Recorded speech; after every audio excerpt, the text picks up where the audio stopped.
திருப்பாடல்கள் அதிகாரம் 16. இறைவா, என்னை காத்தருளும். உம்மிடம் நான் அடைக்கலம் புகுந்துள்ளேன். நான் ஆண்டவரிடம், நீரே என் தலைவர், உம்மையன்றி வேறு செல்வம் எனக்கு இல்லை என்று சொன்னேன்.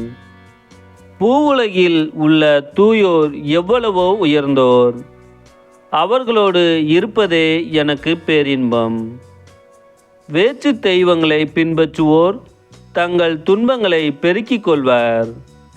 அவற்றுக்கு செலுத்தப்படும் இரத்த பலிகளில் நான் கலந்து கொள்ளேன். அவற்றின் பெயரை கூட நாவினால் உச்சரியேன்.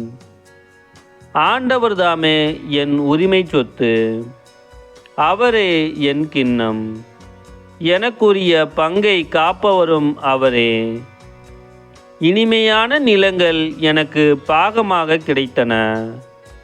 உண்மையாகவே என் உரிமை சொத்து வளமானதே. எனக்கு அறிவுரை வழங்கும் ஆண்டவரை போற்றுகின்றேன். இரவில் கூட என் மனச்சான்று என்னை எச்சரிக்கின்றது. ஆண்டவரை எப்போதும் என் கண்முன் வைத்துள்ளேன். அவர் என் வலப்பக்கம் உள்ளார். எனவே நான் அசைவுறேன். என் இதயம் அக்களிக்கின்றது. என் உள்ளம் மகிழ்ந்து துள்ளுகின்றது. என் உடலும் பாதுகாப்பில் நிலைத்திருக்கும்.